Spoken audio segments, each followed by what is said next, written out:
Iyyoo iyyaa akkam jirtu fayyaadha. Har'a gaa guyyaa har'aa teelee birriin baafadha jedheetan deemee baankii yeroon deemu akka kootii akka taatanii hin shawwadamne waan tokko isinitti himuu fi birrii teelee birriitti yoo deeffattan yeroo hunda baankiin hin hojjetu.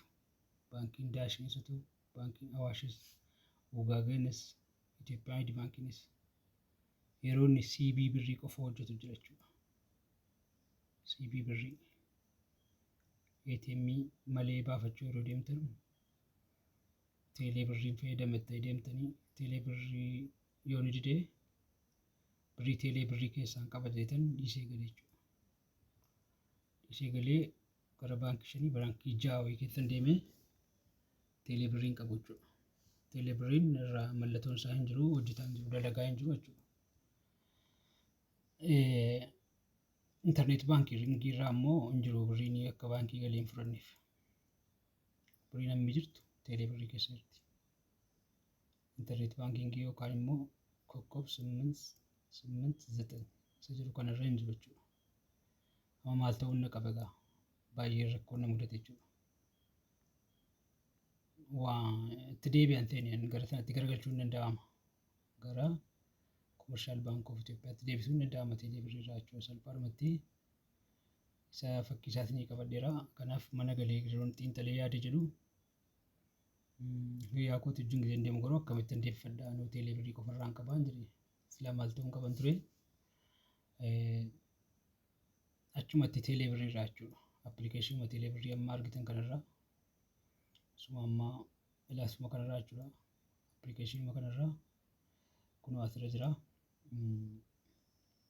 Send money kan jedhu jira jechuudha. Send money ni jedhu kun ni ergaa send money to kun asiin kun asirratti ni argiti laasiin kun to Commercial Bank of Ethiopia hin jettu kun asirratti gara gadi kana jechuudha. Xiyyaan yoo barbaade isinitti agarsiisa. Koorsii kanarratti Commercial Bank of Accountuma kee galchita. Accountuma duraanii irraa baaftee gara teeleetti dabarsitee fuutee na dabarsitu achitti gala jechuudha. Inni asitti galee jedhu akkuma waan birriin dhufee sii galee gisee mindaan sii galu kan gisee namni sii argu akkuma inni sii galutti dhufee sii gala jechuudha. Asumarraa appilikeeshinii teelee birrii kanarraa gara kamitti galchuu dandeenya? Gara akkaawuntii keenyaatti deebisuu. Erga gara akkaawuntii keenyaatti deebifne immoo akkaawuntii isaa mana baankiitii wajjin wal qabatee kokkoob 889 jedhu sanatti yookaan immoo internet banking sanatti erga deebifne booda birrii keenya baafachuu yeroo barbaannu maal goona? Gara CB birriitti deebifne sammuu jechuudha. Gara CB birriitti deebifne jechuudha. CB birriitti ala deebifne CB birrii irraa immoo kaardii malee egaa toftaatti kaardii malee birriin baafachuu danda'amu viidiyoo kanaan dura irratti hojjedheera.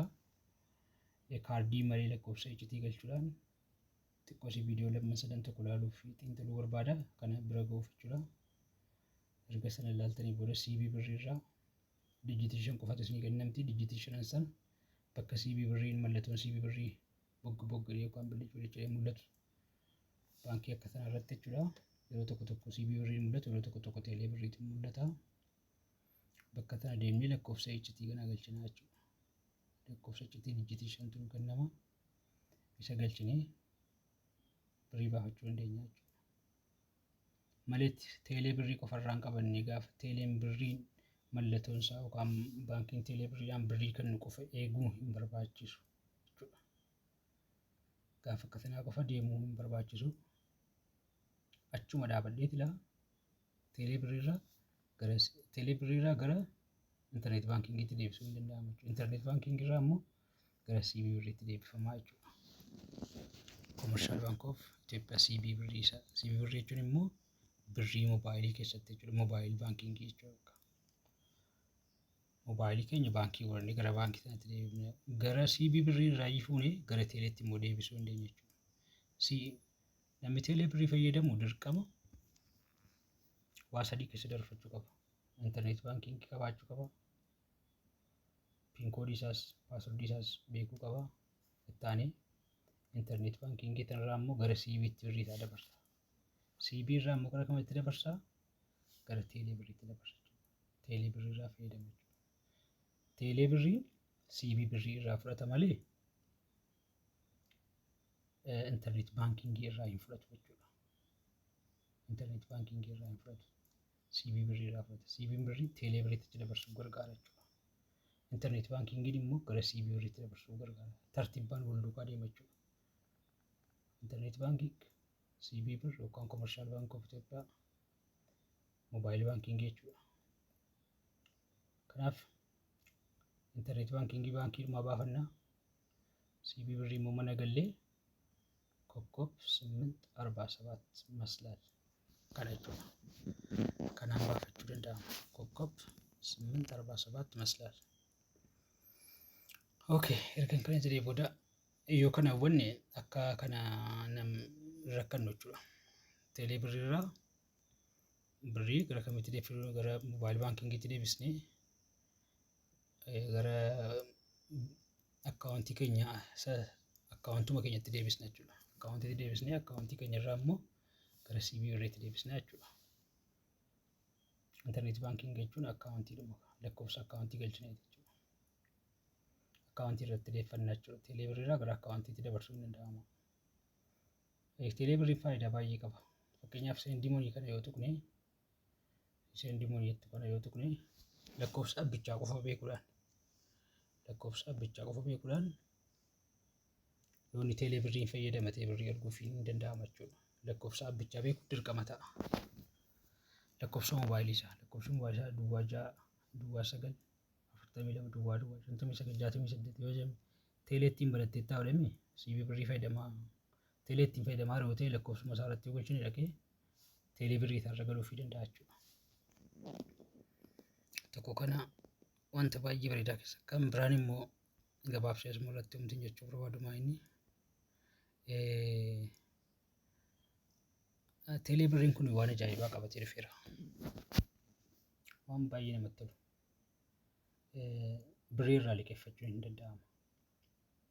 Teelee birrii irraa birrii liqeeffachuun hin danda'ama. Akkamitti yoo jenne viidiyoo tokko asirratti hojjetteen qaba. Isa ilaaluu dandeenya jechuudha. Amma asirratti kun amma aniyyuu 1500 liqeeffadheen ka'e. Garuu torbee tokkotti 1500 irraati liqeeffatte asirraa jechuudha. Kun kan guyyaa tokkos jira kan torbee tokkos jira. Kun amma kun inni gara olitti mul'ata. Asirra inni jiru kan torbee tokkooti. Kan torbee tokko birrii 150 dhala qaba. Kan ji'a tokko immoo birrii 300 dhala qaba jechuudha. Nurratti dabala jechuudha. Kanaaf asirra gallee garuu guyyaa isaa dabartiin parsantii 2 nu adabaa deemu. Kan guyyaa tokkos jira. Daangaan birrichaa meeqa jettan? Birrii 1500 birrii 100 hamma 4000tti liqeeffachuu hin danda'amu kan torbee tokko. 100 kun asirratti barreeffameera. 100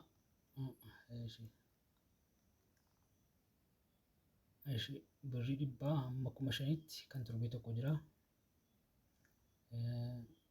Birrii 100 hamma 4000tti kan torbee tokko jira. Birrii 100 irraa jalqabaa jechuudha. Hamma 4000tti garuu kana liqeeffachuuf waan ittiin madaalu qaba. Hamma turtii erga teelee banannee guyyaa meeqa gizee meeqa teelee birriidhaan fayyadamne irraa kana madaalii keessa galchanii hamma dandeettii nu liqeeffachuu qabnus jirri hin daangessu jechuudha. Kanaafuu birrii liqeessuu jalqabeera jechuudha teeleen. Kan torbee tokko kan guyyaa tokko fakkeenyaaf yoo kan ji'a tokko liqeeffattan malta birrii 300 isinitti dhala. Irraa fudhatan immoo jechuun 1500 yoo fudhattan 300 isinitti dhala. Hojii ittiin hojjettanii deebisuu hin dandeessu jechuudha. Kana fakkaata haala kanaan teelee birrii irraa birrii baafachuu hin danda'ama. Kan jedhudha jechuudha. Kan jedhudha galatoomaa baay'eetu jira waa'ee teelee birrii irratti kan hojjetame. Waan teelee birrii irratti hojjetame kana baay'ee salaaluudhaan barumsa baay'ee irraa argachuu dandeessu. Akkuma beekamu gizee biraa ilaaluudhaan yoo namni barbaade maal godhaa maatii ta'a laayikii godhaa. Subscribe godhaa commentii immoo yoo gaaffii yoo adda qabaates barreessaa. Laaluu dhiisuu keessan kan hin beekuu danda'u waan tokko irratti barreessuun dirqama ta'a jechuudha. Ajaa'ibas gaariis jennee barreessuu qabna. haala kanaan wal biraa gallaa jechuudha. Galatoomaa jennaa.